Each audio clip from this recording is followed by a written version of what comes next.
उनके पास संकल्प है कि स्वास्थ्य विभाग को कैसे आगे बढ़ाना। ऐसी एडिशनल चीफ सेक्रेटरी जी अनुपमा जी, स्वास्थ्य विभाग के दोनों डीजी हेल्थ, मेरे बहुत ही अजीज साथी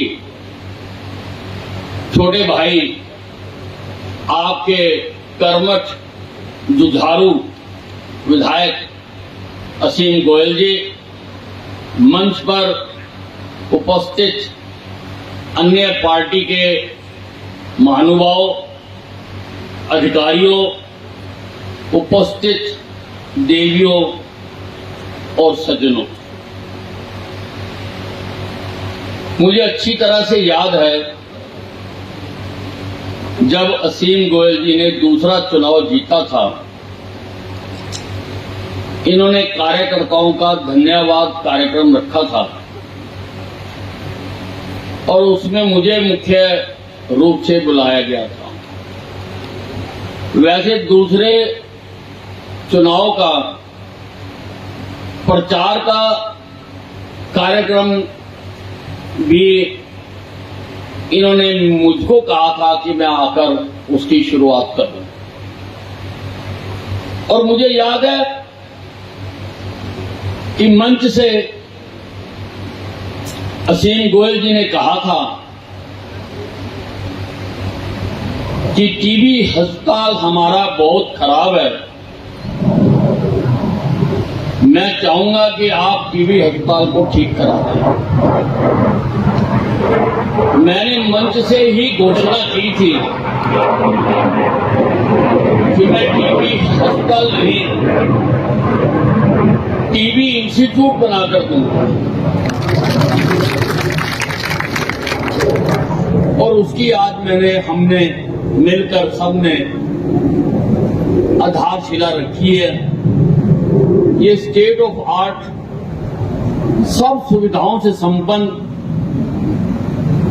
सभी लेबोरेटरीज एक ही छत के नीचे, 2 आईसीयू, एक टीबी के लिए, एक गैर टीबी के लिए, ये यहां पर बनाए जाएंगे। और ये आसपास के 4-5 प्रदेशों को इस सेंटर से लाभ होगा। आदरणीय प्रधानमंत्री जी ने 2025 तक हरियाणा से, देश से टीबी को खत्म करने का ऐलान किया है। मैं प्रधानमंत्री जी से कहना चाहता हूं कि हरियाणा में, हरियाणा सरकार, हरियाणा के डॉक्टर, हरियाणा के सारे स्वास्थ्य कर्मचारी अपनी जान की बाजी लगा देंगे, आपके इस वाक्य को पूरा करेंगे। 2025 तक हरियाणा में एक भी टीबी का मरीज नहीं रहेगा। अभी आज काफी है, 63,000 बताए जा रहे हैं, लेकिन जैसी हम व्यवस्थाएं बना रहे हैं, जिस प्रकार से उनको सामाजिक स्थान देने के लिए भी, जैसे अच्छा मित्र बनाने की बात की है, मुझे याद है मैं आपके शहर में ही रोटरी क्लब का फंक्शन को प्रेजेंट करने आया था। मैंने वहां पर अच्छा मित्र बनने की बात की थी और लगभग 700 लोगों का राशन आपकी रोटरी क्लब द्वारा, इसमें जिले के लोग भी हो सकते हैं, बाला शहर के भी हो सकते हैं, वो लगातार दे रहे हैं। और आज असीम गोयल जी ने भी 50 अक्षय मित्र अडॉप्ट करने की बात की है। मैं इसके लिए उनका बहुत आभार प्रकट करना चाहता हूं। और मैं चाहता हूं, मैं जानता हूं कि अम्बाला शहर में दानवीरों की कमी नहीं है।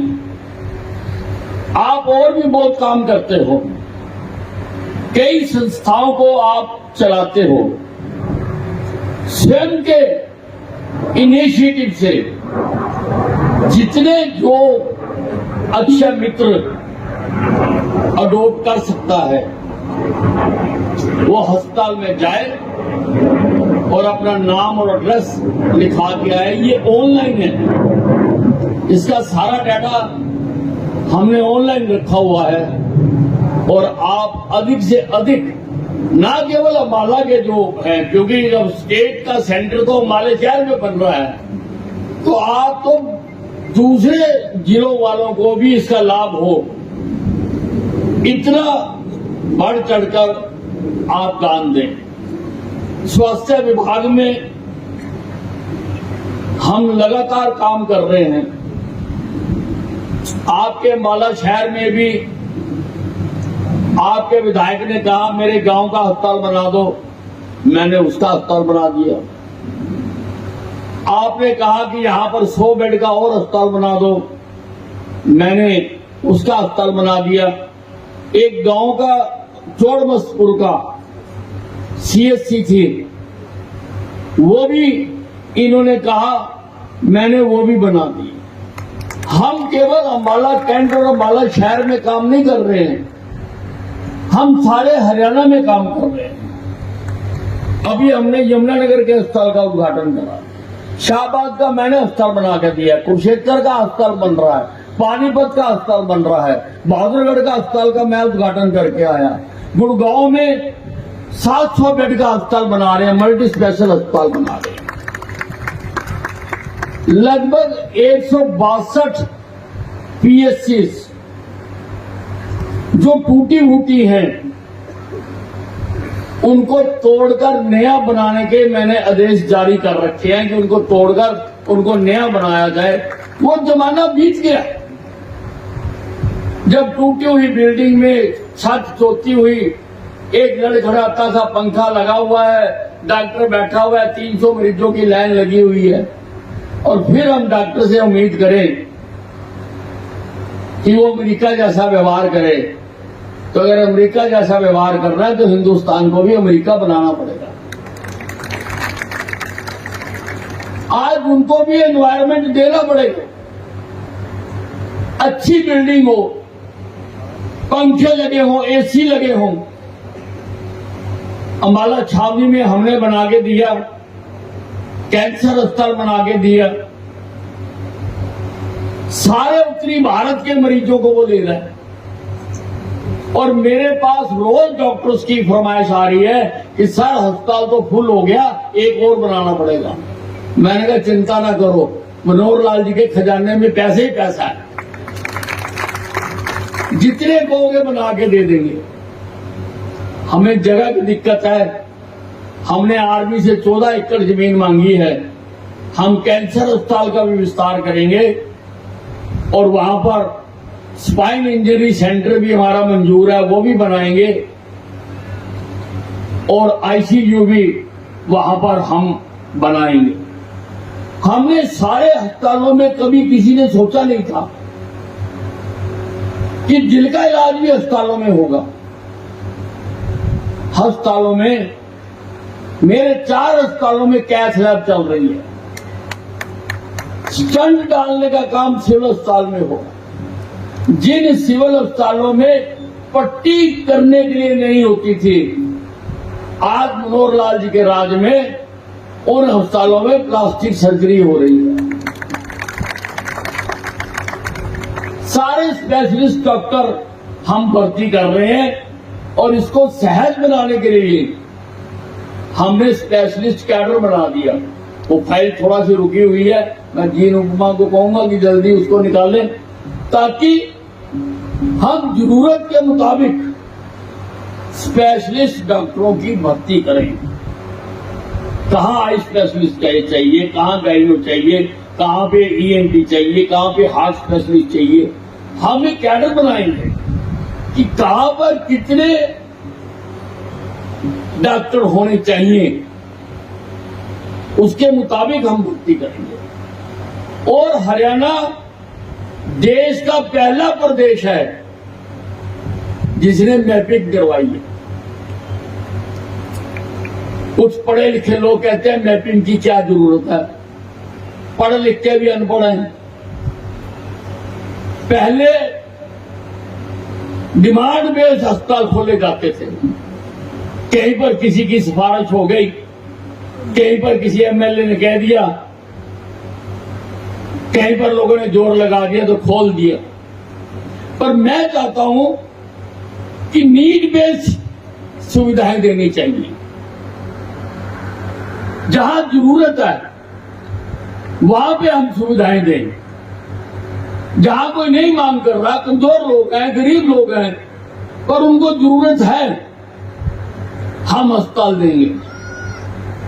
तो हमने मैपिंग करवाई है और केंद्र सरकार ने खुश होकर भी हमें उसके लिए 1 करोड़ रुपए इनाम दिया कि पहला प्रदेश है जो मैपिंग करा रहा है। मेरे पास डाटा होगा कि सरकार की गाइडलाइंस के मुताबिक कहां पर कितने बेड का अस्पताल होना चाहिए, कहां पर कितने डॉक्टर होने चाहिए, कितने स्पेशलिस्ट होने चाहिए। ये डाटा आज तक है ही नहीं, अंधेरे में लाठियां मार रहे हैं। 70 साल हो गए, किसी ने इस ओर ध्यान ही नहीं दिया। हमने दिया। हम सारी मैपिंग करवा रहे हैं और आगे से कोई भी नया अस्पताल उस रिपोर्ट के मुताबिक ही बनेगा, किसी के चाचे ताए नाने मामे पापे के कहने से नहीं बनेगा। जो रिपोर्ट कहती होगी। कहीं पर तो बच्चे बिल खिला रहे हैं और कहीं पे 4 डॉक्टर लगा रखे हैं। ये अंधेरगर्दी है या नहीं है? ऐसी अंधेरगर्दी मनोहर लाल की सरकार में नहीं हो सकती। मनोहर लाल की सरकार विकास करने वाली सरकार है। ये डबल इंजन की सरकार है। मोदी जी की और मनोहर लाल जी की सरकार ने चंद्रमा पे रॉकेट भेज दिया। पहले तो किसी सरकार से नहीं हुआ, किसी प्रधानमंत्री से नहीं हुआ, लेकिन नरेंद्र मोदी के राज में हुआ, क्योंकि नरेंद्र मोदी को काम लेना आता है, काम सराहना आता है, काम करवाना आता है। काम के लिए उनकी सोच है, दृष्टिकोण है। इसलिए आज देश चारों ओर तरक्की कर रहा है। स्वास्थ्य विभाग में भी अभी हमने मूव किया हुआ है कि हर पीएससी लेवल तक ईसीजी की सुविधा होनी चाहिए। क्योंकि होता क्या है, थोड़ी सी हार्ट की प्रॉब्लम हुई, बेचारे ट्राली में डाल के इधर से उधर लेके जाते हैं। वो गोल्डन आवर होता है, वो लॉस्ट हो जाता है। ये गोल्डन आवर होता है जिसको हार्ट अटैक हो, 1 घंटे में अगर उसको प्रॉपर मेडिसिन मिल जाए तो उसको बचाया जा सकता है। मैं उस गोल्डन आवर को बचाना चाहता हूं।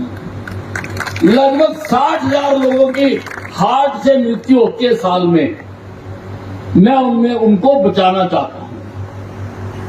मेरे कुछ अधिकारी उसमें रोड़े अटका रहे हैं, 4 महीने से फाइल नहीं निकाल रहे, अपनी बुद्धि का बेवजह इस्तेमाल कर रहे हैं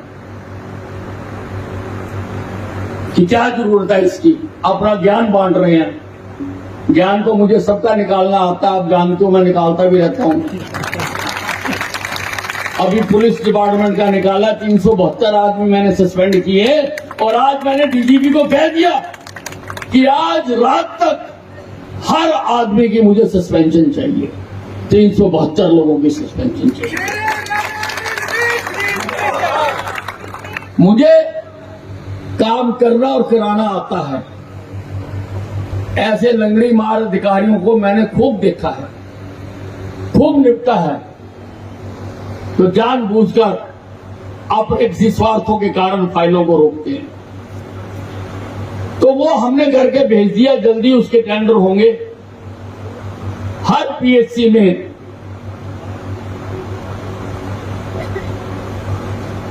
ईसीजी मशीन लगेगी।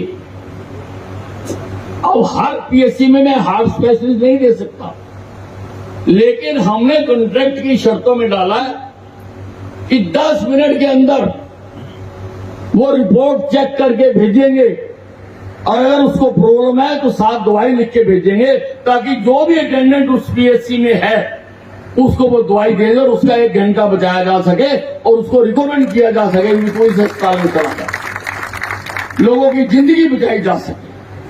कुछ ज्ञानी लोग जिंदगियों से खेलना चाहते हैं, लेकिन मैं बचाना चाहता हूं। इसी प्रकार से मैंने आदेश दिए हैं कि अगर हमको टीबी खत्म करनी है तो बिना एक्सरे कराए तो टीबी खत्म नहीं हो सकती। और एक्सरे कराने जिसको 3री 4थी स्टेज होगी वो कराने आया तो उसको ठीक करा तो क्या करा। मैं हर पीएचसी में एक्सरे की मशीन लगाने जा रहा हूं, हर पीएचसी में, ताकि लोग आए। और कुछ नहीं है, आगे हम वहां पर आशा वर्कर्स के माध्यम से कार्यक्रम भी चलाएंगे कि हर घर वाले का एक्सरे हो जाए। अगर किसी को अगर ठीक भी है तो हो जाए, वहीं पर रिपोर्ट मिलेगी पीएचसी में। आज बड़ी बड़ी सीएचसी में एक्सरे की सुविधा नहीं है, लेकिन मैं पीएचसी तक सुविधा पहुंचाना चाहता हूं।